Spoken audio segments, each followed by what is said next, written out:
ஒரு அறிஞருடைய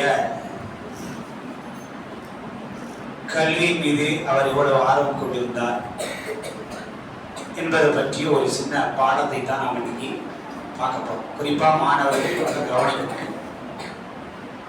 மாணவர்களை பெற்றெடுத்த பெற்றோர்கள் இது ரொம்ப ரொம்ப முக்கியமான விஷயம் கவனிக்க.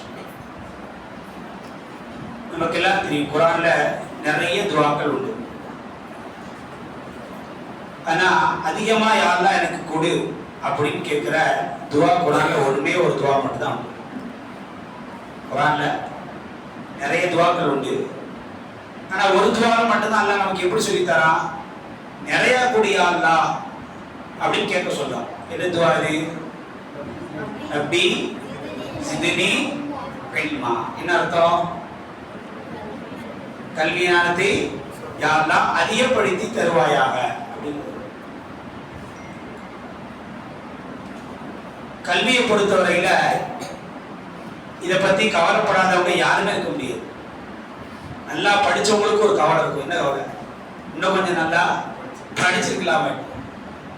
படிக்காதவங்களுக்கு ஒரு கவலை இருக்கும். என்ன கவலை? படிச்சிருக்கலாமே. படிச்சவங்களுக்கு என்ன கவலை இருக்கும்? இன்னும் கொஞ்சம் படிச்சிருக்கலாமே. இப்ப கல்வியின் மீதான கவலை என்பது அது இருந்துகிட்டே தான் இருக்கும். அதனால அல்லாஹ் என்ன சொல்றான்? ரப்பி ஸித்னி இல்மா. அதிகமா கேட்க. யார் கேட்க சொல்றான்? நபியே நீங்க கேளுங்கறான். குர்ஆன் என்ற கல்வியை யாருக்கு அல்லாஹ் கொடுத்தானோ அவங்கள பார்த்து சொன்னான், அதிகமா கேளுங்க. கல்வியின் மீதான ஒரு ஆர்வம், ஆசை, அதற்காக தியாகம் செய்கிற மனப்பான்மை நமக்கு உருவாகும். ரொம்ப முக்கியம். அப்படிப்பட்ட ஒரு வரலாறு தான் இந்த அறிஞருடைய வரலாறு. ஸ்பெயின் நாட்டில் ஆரம்பமா மக்காவில இருந்து மதீனாவில இருந்து இஸ்லாம் ஸ்பெயினுக்குள்ள போகும்போது அங்கே கல்வியினுடைய தேவை அதிகமாகுது. இஸ்லாமிய கல்வியை படிக்க தேவை அதிகமாகுது. அப்ப அங்க இருக்கக்கூடிய மக்கள் இந்த கல்வி மீது ஆர்வம் படுறாங்க. அதுல பகி இப்னு மஹ்லத் அப்படிங்கிற ஒருத்தர் என்ன செய்யறாரு? கல்வியில நல்ல ஆர்வமா இருக்கிறார். கல்வி படிக்கிறது உள்ள லோக்கல்ல உள்ள அறிஞர்களெல்லாம் அவர் கல்வி படிக்கிறாரு. கல்வி பத்தல, இன்னும் நிறைய படிக்கணும் அப்படின்ட்டு கடைசியில உலகத்திலே பெரிய இமாம் யாரு அவங்ககிட்ட போய் படிக்கணும் முடிவு எடுக்கிறார். அன்னைக்கு யாரு பெரிய ஆளுங்க? ஈராக்ல இமாம் அஹ்மத் இப்னு ஹம்பல் என்ற அறிஞர் தான். இமாம் அஹ்மத் இப்னு ஹம்பல் அவங்க யாரு? இமாம் ஷாஃபி ரஹ்மத்துல்லாஹி கேள்விப்பட்டிருக்கீங்களா? அவங்களுடைய மாணவர் தான் இந்த அஹ்மத் இப்னு ஹம்பல் ரஹிமஹுல்லாஹ். இன்னும் உங்களுக்கு தெளிவா சொல்ல இருந்தா இமாம் புகாரி ரஹ்மத்துல்லாஹி கேள்விப்பட்டிருக்கீங்களா? இமாம் புகாரி ரஹ்மத்துல்லாஹுடைய ப்ரொஃபசர் யாருன்னா யாரு? அஹ்மத் இப்னு ஹம்பல் ரஹிமஹுல்லாஹ். இமாம் புகாரி அவங்களுடைய ஆசிரியர் தான் இந்த அஹ்மத் இப்னு ஹம்பல் ரஹிமஹுல்லாஹ். இவங்க ஈராக்ல இருக்கிறாங்க. அப்ப ஸ்பெயின்ல இருக்கிற அந்தலூசியால இருந்து இவர் ஈராக்ல வந்து யார்கிட்ட படிக்கணும் விரும்புறாரு? அஹ்மத் இப்னு ஹம்பல்ட்ட படிக்க விரும்பி அங்கிருந்து பயணத்தை தொடர்றாரு. எதுவுமே இல்ல, கையில காசு இல்ல, கழுதை இல்ல, குதிரை இல்ல, ஒட்டகம் இல்ல. அந்த பாலைவனத்தில் கிட்டத்தட்ட 7-8 நாடுகளை தாண்டி அவர் எங்க வராரு? ஈராக்குக்கு வராரு. எத்தனை வருஷமா பயணம் செஞ்சு? 2 வருடமாக பயணம் செஞ்சிருக்கிறார். ஞாபகம் வச்சுக்கிட்டு நீங்க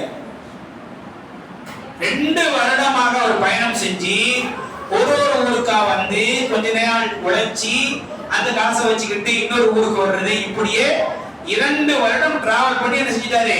ஈராக்குக்கு வந்து நிற்கிறார். ஈராக்ல வந்தா அங்க வந்து விசாரிக்கிறார். இமாம் அஹ்மத் இப்னு ஹம்பலை நான் சந்திக்கிறோம். இமாம் அஹ்மத் இப்னு ஹம்பல் என்ன செய்யப்பட்டிருக்கிறாங்க? அந்த நேரத்துல அன்றைய இஸ்லாமிய ஆட்சியாளர்களால வீட்டு சிறையில் வைக்கப்பட்டிருக்கிறாங்க. யாரு? அஹ்மத் இப்னு ஹம்பல் வீட்டு சிறை. ஏன் வீட்டு சிறை? குர்ஆன் என்பது அது படைக்கப்பட்டது, அது அல்லாஹ்ட்ட இருந்து வந்தது இல்ல அப்படின்னு நீ சொல்லு, ஃபத்வா கொடுங்க. யாருக்கு கேட்டாங்க? ஆட்சியாளர்கள் இமாம் அஹ்மத் இப்னு ஹம்பலை சொல்ல சொன்னாங்க. இமாம் அஹ்மத் இப்னு ஹம்பல் அது மறுக்கிறாங்க. அப்படிலாம் சொல்லவே முடியாது. குர்ஆன் இறக்கப்பட்டது அபூபக்கர் நம்பினாரு, குர்ஆன் இறக்கப்பட்டதுதான் என்று உஸ்மான் நம்பினாரு, குர்ஆன் இறக்கப்பட்டது என்று சஹாபாக்கள் எல்லோரும் நம்பி இருக்க, நான் இந்த குர்ஆன் படைக்கப்பட்டது சொல்றது எப்படி சொல்லுவேன், ஒருபோதும் சொல்ல மாட்டேன்னு சொல்லி பல ஆண்டுகள் சிறைச்சாலை அனுபவிச்சால் தான் யாரு, அஹ்மத் இப்னு ஹம்பல் ரஹிமஹுல்லாஹ். கடைசியில வீட்டு சிறையில் இருக்கிறாங்க, யாரும் அவர் சந்திக்க கூடாது. இவன் பகீ இப்னு மக்லத் அங்கிருந்து வந்துட்டாரு, ஆனா சந்திக்கணும். யாரை சந்திக்கணும், கல்வி கொதிப்புல வந்திருக்கிறாரு, எப்படியாவது என்ன செய்யணும், சந்திச்சு கல்வியை அடையணுங்கிற ஒரு கொதிப்புல வந்திருக்கிறாரு. ஆனா என்ன செய்யப்பட்டிருக்கு, நிலைமை அப்படியே தலைகீழா மாறி நிக்குது. சரி என்ன செய்ய சொல்லி அப்படி இப்படி சொல்லி ஒரு ஃபகீர் வேடத்துல, ஒரு பிச்சைக்காரனுடைய வேடத்துல என்ன செய்யறாரு, இமாம் அஹ்மத் பின் ஹம்பலுடைய வீட்டை தட்டுறாரு. தட்டிட்டோம்னா இமாம் அஹ்மத் பின் ஹம்பல் அவங்க என்ன செய்யறாங்க, கதவை திறக்கிறாங்க. நீங்க யாருன்னு கேட்கிறாங்க. அவங்க நினைச்சுக்கிட்டாங்க வந்திருக்கிற ஒரு ஃபகீர் மிஸ்கின் நினைச்சுக்கிட்டு என்ன செய்யறாங்க, சில ரொட்டி துண்டுகளை பக்கீ இப்னு ஹம்பல் மக்லத் அவங்களுக்கு கொடுக்குறாங்க. அவரு வாங்கிக்கிறார். அவர் என்ன செய்யறாரு, வாங்கிக்கிறார். வந்து சொல்றாரு, நீங்க யாரு, நான் அந்தலூசியால இருந்து வந்திருக்கேன். அந்தலூசியா எங்க இருக்குது, ஈராக்ல இருந்து 7-8 நாடுகளை தாண்டி 2 வருடமாக பயணம் செஞ்சு உங்ககிட்ட ஹதீஸ் படிக்க நான் வந்திருக்கிறேன். இமாம் அஹ்மத் இப்னு ஹம்பல் சொல்றாங்க, நான் வீட்டு சிறையில் இருக்கிறேன், நான் வாய் கூட செய்ய முடியாது, தொடர்ந்து ஹதீஸ் பேச முடியாது, எனக்கு தடை விதிக்கப்பட்டிருக்குது, என்னால முடியாதுங்கிறாங்க. முடியவே முடியாது, ஏதாவது எனக்கு ஒரு ஏற்பாடு செய்யுங்க, நான் உங்ககிட்ட படிக்கணும். கடைசியில அஹ்மத் இப்னு ஹம்பல் ரஹிமஹுல்லாஹ் கொஞ்சம் யோசனை பண்ணி சொன்னாங்க, அவர் தினமும் நீ எப்படி வரணும், இந்த ஈராக்கை விட்டு நீ என்னைக்கு வெளியேறியோ அது வரைக்கும் நீ பிச்சைக்காரனுடைய வேடத்துல தான் இருக்கணும். யாரு கேட்டால் நீ யாரு, நீ ஒரு ஃபகீர் மிஸ்கின் தான் நீ சொல்லணும். இப்படி தினமும் என்கிட்ட வந்து என்ன செய்யணும், தர்மம் கேட்கிற மாதிரி நீ வா, உனக்கு நான் ஒரு ஹதீஸ் சொல்லி தரேன், முடிஞ்சா 2 ஹதீஸ் சொல்லி தரேன், முடிஞ்சா 3 ஹதீஸ் சொல்லி தரேன்னு சொல்லி இப்படி ஒரு ஏற்பாடு செஞ்சு என்ன செய்யறாங்க. அவர் கிட்டத்தட்ட நிறைய ஹதீஸ்களை இப்படியே படிக்கிறார். எப்படி படிக்கிறாரு, மிஸ்கீனா படிக்கிறார். ஒரு கட்டத்துல ஆட்சியாளர்களுக்கு கொஞ்சம் தெளிவு வருது, இமாம் அஹ்மத் இப்னு ஹம்பலை ரிலீஸ் என்ன செய்யறாங்க, பண்றாங்க. வெளியே வந்த உடனே பெரும் வகுப்புகளை நடத்துறாங்க.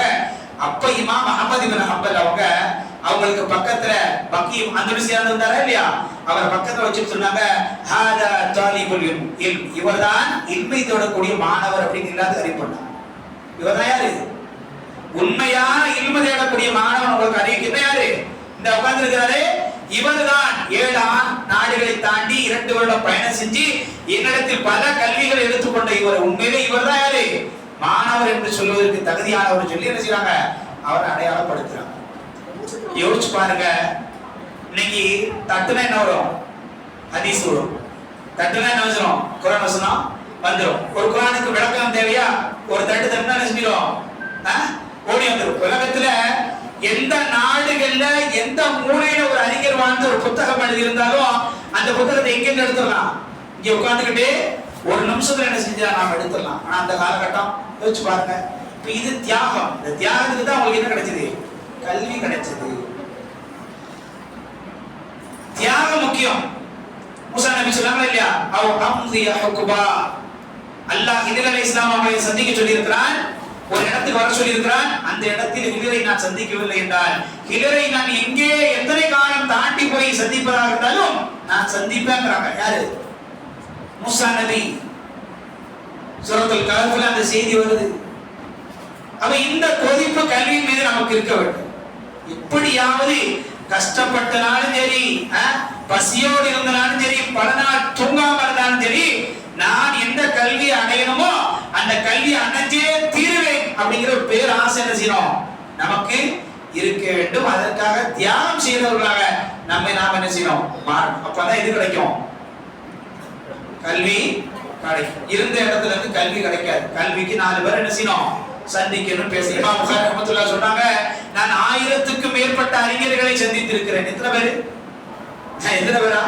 1000க்கும் மேற்பட்ட அறிஞர்களை சந்தித்திருக்கிறேன். புகாரினா சும்மா வரல, அவங்க 1000க்கும் மேற்பட்ட அறிஞர்களை சந்திச்சு நாடா போய் தியாகம் பண்ணி பல நாள் தூங்காம பல நாள் சாப்பிடாம பசியோடு பட்டினியோடு அப்படியே எடுத்தா இல்முதான் கல்விதான் இன்னைக்கு ஈஸியா உட்கார்ந்து என்ன செஞ்சுட்டு இருக்கிறோம், நாம படிச்சுக்கிட்டு பார்த்துட்டு இருக்கோம். எனவே அன்பார்ந்த சகோதரர்களே, நாம இந்த தியாகம் செய்யக்கூடிய மக்களா நாம இருக்கோம். ஏன்னா இந்த தியாக உணர்வே நம்மகிட்ட இல்ல. நம்ம மக்கள்கிட்ட கல்வியில தியாக உணர்வு என்ன மாணவர்கள்ட்ட இல்ல. மாணவர்களை நல்ல மாணவர்களாக நல்ல பிள்ளைகளாக நல்ல படிப்பு உருவாக்கணும் பெற்றோர் படிக்கிறாங்க, அவங்கள்ட்ட இருக்கா?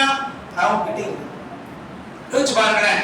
ஃபஜ்ர தொழுதுட்டு படிப்பில உட்கார்ந்து படிக்கிற மாணவர்கள் எத்தனை பேர் இருக்க மாட்டாங்க? மஹல்லால இந்த கீழே உள்ள பெற்றோர்கள் வந்து இருக்கிறீங்க, என் மகன் காலையில ஃபஜ்ர தொழுதுட்டு கல்வியின் மீது படிக்கக்கூடிய ஒருத்தரா இருக்கிறான் அப்படின்னு சொல்றவங்க நம்ம எத்தனை பேர் இருக்கிறோம்? அன்பான சோதரர்களை யோசிச்சு பாருங்க. அப்ப நாம ஒரு சின்ன தியானம் செய்ய தயாரா? என்ன காலையில படிக்கணுங்கிற இந்த ஒரு சின்ன பழக்கம் இல்லை. நான் 10 வருஷத்துக்கு முன்னால ஒரு புத்தகத்துல ஒரு ஆர்டிகல் படிச்சேன். என்ன ஆர்டிகல்னா, அக்ரஹாரங்கள் குறைந்து கொண்டே இருக்கின்றன. தலைப்பு என்ன? என்ன? அக்ரஹாரங்கள் குறைந்து கொண்டே இருக்கின்றன. அக்ரஹாரம் என்ன? பிராமின்ஸ் அவங்க வாழ்ற வீடு. எப்ப நான் 10 வருஷத்துக்கு முன்னால படிச்ச ஆர்டிகல். எங்க போறாங்க குறைஞ்சிடுச்சுன்னா? எல்லாம் போயிட்டான், அமெரிக்கா போயிட்டான். சவுதிக்கு இல்ல எங்கங்க அமெரிக்கா.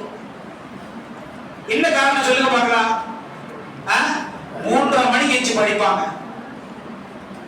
3:30 மணி 4 மணிக்கு எந்திரிச்சு என்ன செய்வான்? தொழுகிறாங்க நேரம். 4 மணி 3:30 மணி 4 மணிக்கு எந்திரிச்சு அவன் படிப்பான். அவனோட போட்டு ஜெயிக்கவே முடியாது படிப்புல, துரத்திக்கிட்டே இருப்பான். என்ன காரணம்னா, நாம காலையில 9 மணிக்கு தான் எந்திரிப்போம், அவன் என்ன செய்வான்? 4 மணிக்கு 3:30 மணிக்கு எந்திரிச்சு படிப்பான். நம்ம 9 மணிக்கு ஸ்கூல்ல என்ன செய்வான்? 8:30 மணிக்கு தான். இந்த ஒண்ண மாத்துக்க போதும். என்ன ஒண்ண? காலையில பிள்ளைகளை எந்திரிச்சு ஃபஜ்ர் தொழ வச்சுட்டு உட்கார்ந்து டீயை ஏதோ ஒண்ணு கொடுத்து அவனை படிக்க வச்சு அந்த முயற்சியை கொஞ்சம் எடுத்துட்டு நீ போங்க, இன்ஷா அல்லாஹ் நீங்க எதிர்பார்த்ததை விட சிறந்த மாணவர்களாக, சிறந்த கல்வி அடையக்கூடியவர்களாக நிச்சயமா நம்முடைய பிள்ளைங்க என்ன செய்வாங்க? மாறுவாங்க. அல்லாஹ்வும்ம பாரிக் லி உம்மதி ஃபீ புக்குரி. ரசூலுல்லாஹ் கேட்ட துஆ என்ன? துஆ, யா அல்லாஹ் என் சமுதாயத்தின் காலை பொழுதில் நீ பரக்கத் செய்வாயா. இந்த சமுதாயம் எல்லாத்துக்கும் தான் கேட்டாங்க. யார் யாரெல்லாமோ அந்த பரக்கத்தை காலையில படிச்சு எடுத்துட்டு போறான். ஆனா நம்ம என்ன செய்யல? நாம அந்த மக்களாக நாம இல்ல. எனவே அன்பார்ந்த சகோதரர்களே, செய்தி சின்ன செய்தியாக இருந்தாலும் இது ரொம்ப ரொம்ப முக்கியமான செய்தி என்பதை என்ன செய்யணும்? நாம விளங்கணும். அல்லாஹ் சுப்ஹானஹு வ தஆலா கல்வியின் மீது ஒரு ஆர்வம் உள்ளவர்கள், அது மார்க்க கல்வியின் மீதும் சரி, உலகியல் ரீதியான கல்வியின் மீதும் சரி, ஒரு நல்ல ஆர்வம் உள்ள மக்களாக என்ன செய்யணும்? நாம் உருவாக வேண்டும். அதற்காக என்னென்ன காரணங்கள்லாம் இருக்கின்றதோ அதை நாம் என்ன செய்யணும்? கொஞ்சம் கவனிக்க வேண்டும். கல்விக்காக தியானம் செய்யணுங்கிற அந்த உணர்வு நம்மிடத்தில் என்ன செய்யணும்? வளர வேண்டும். அல்லாஹ் சுப்ஹானஹு வ தஆலா அப்படிப்பட்ட சிறந்த கல்வியாளர்களாக, கல்வியை எடுக்கக்கூடியவர்களாக மட்டுமல்ல, இந்த சமுதாயத்துக்கு கல்வி புகட்டக்கூடியவர்களாகவும் நம்ம ஒவ்வொருவரையும் அல்லாஹ் சுப்ஹானஹு வ தஆலா ஆக்க வேண்டும். அப்படி ஆக்குவாராக என்று பிரார்த்தித்தவனாக எனது இந்த உரைக்கு திரையிடுகின்றேன். அல்ஹம்துலில்லாஹி ரப்பில் ஆலமீன். சுப்ஹானக்கல்லாஹும்ம பிஹம்திக அஷ்ஹது அல்லா இலாஹா இல்லா அன்த அஸ்தக்ஃபிருக வ அத்தூபு இலைக்.